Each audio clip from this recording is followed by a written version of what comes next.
విశాఖ పెందుర్తిలో ఘనంగా ఈద్-ఉల్ ఫితర్ రంజాన్ పండుగ.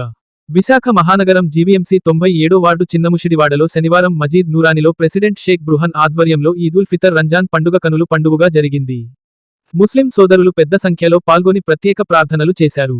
మసీదు గురువు షేక్ అష్రారుల్ హక్ సిద్దికి భక్తులందరితో ప్రార్థనలు జరిపించారు. ఈ సందర్భంగా మసీదు అధ్యక్షులు షేక్ బృహాన్ మాట్లాడుతూ నెలవంకను చూసి ఉపవాసాలు ప్రారంభించి 30 రోజులు కఠోర ఉపవాస దీక్షలను ఆచరించి మరుసటి రోజు పండుగ జరుపుకుంటామని వెల్లడించారు. మొదటి 10 రోజులు పాప ప్రక్షాళన కోసం, తదుపరి ప్రతిరోజు అల్లా యొక్క కరోనా కోసం, తదుపరి 10 రోజులు ఖురాన్ గ్రంథం అవతరించినందున 21, 23, 25, 27, 29వ రోజు రాత్రంతా మసీదులో జాగారం ఉండి అల్లా కోసం ప్రత్యేక ప్రార్థనలు జరుపుతామని తెలిపారు. పండుగ సందర్భంగా విధిగా ప్రతి ఒక్క ముస్లిం సోదరుడు పిత్రా, జకాత్, సద్కా దానాలు తప్పకుండా చేస్తారని, తర్వాతనే పండగ జరుపుకుంటారని పేర్కొన్నారు. ఇరాన్ పై అమెరికా, ఇజ్రాయిల్ సంయుక్తంగా జరుపుతున్న యుద్ధం కారణంగా ఈ సంవత్సరం ముస్లిం సోదరులు రంజాన్ పండుగను ఆనందంగా జరుపుకోలేకపోతున్నామని షేక్ బృహాన్, షేక్ బాబూలాల్, షేక్ సైదులు, షేక్ ఇస్మాయిల్ తదితర ముస్లిం పెద్దలు ఆవేదన వెలిబుచ్చారు. ఆ దేశంలోని ఆయిల్ నిక్షేపాలు, ఖనిజ సంపద కోసం అమెరికా, ఇజ్రాయిల్ సంయుక్తంగా ఏకపక్షంగా దాడులకు తెగబడ్డాయని ఆగ్రహం వ్యక్తం చేశారు. ఇది అంతర్జాతీయ చట్టాలను ఉల్లంఘించడమే అన్నారు. యుద్ధం సృష్టిస్తూ ప్రపంచంలో అశాంతికి అమెరికా కారణం అవుతుందని, ప్రపంచ శాంతికి విఘాతం కలిగించే పద్ధతిలో సామ్రాజ్యవాద దురాక్రమణలు జరుగుతున్నాయని ఆందోళన వ్యక్తం చేశారు. ముస్లిం ప్రజలందరూ యుద్ధం వద్దు, శాంతి వద్దు అని నినాదించారు.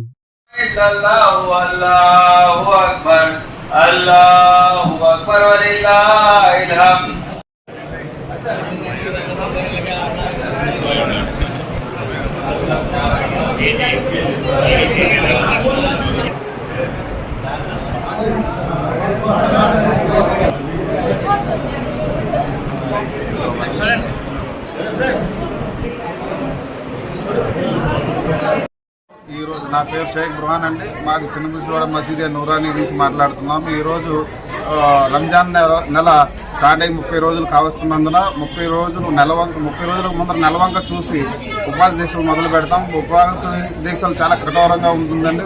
ఉదయం 4 గంటలకి స్టార్ట్ అయిన తర్వాత సాయంత్రం 6 గంటల వరకు ఉపవాస దీక్షలు చేస్తూ ఈరోజు పండగ చేసుకోవడం జరుగుతుంది. కానీ పండగ ఒక విధంగా చేసుకున్నట్టు, అంటే ఈ పండగ తాలూకు సారాంశం ఏంటంటే ముస్లిం మానవాళి ఎలా ఉండాలి, ఈ సమాజంలో ఎలా ఉండాలి, ఏ విధంగా ఉండాలి అనేది ఖురాన్ అవతరించింది. ఆ ఖురాన్లో ఉన్నటువంటి అన్ని సత్కార్యాలు ఇందులో చేయాల్సి ఉంటుంది.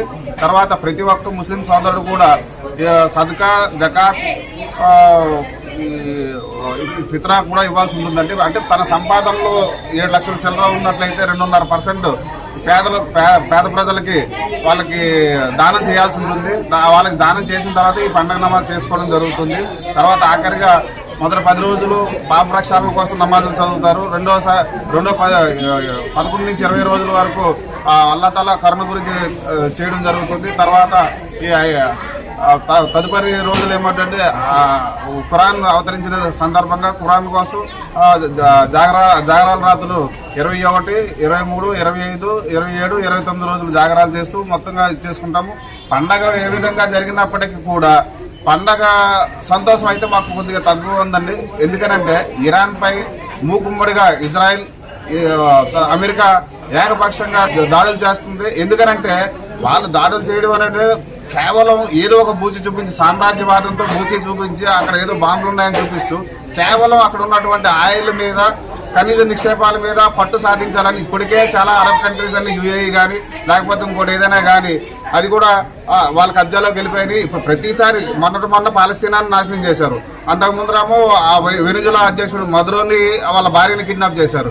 మొన్నటిదాకా కూడా భారతదేశాన్ని కూడా మీరు రష్యా దగ్గర ఆయిల్ కొంటామనంటే మీకు 100% పన్నులు వేస్తానని చెప్పి సామ్రాజ్యవాద ప్రకారం ప్రతి దేశాన్ని ప్రతిదాన్ని తన గుప్పిట్లో పెట్టుకోవాలనే ఉద్దేశంతో ఇది అమెరికా చాలా ఇది చేస్తుంది. కాబట్టి చాలా ఆందోళన చేస్తున్నాము, చాలా గట్టిగా ఖండిస్తున్నాం దీనికి.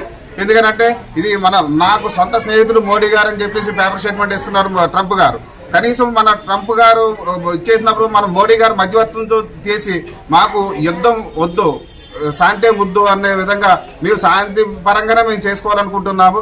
అది మోడీ గారు మధ్యవర్తంతో యుద్ధం వెంటనే ఆపించే విధంగా ప్రయత్నాలు చేయవలసిందిగా కంఠంతో డిమాండ్ చేస్తున్నాము.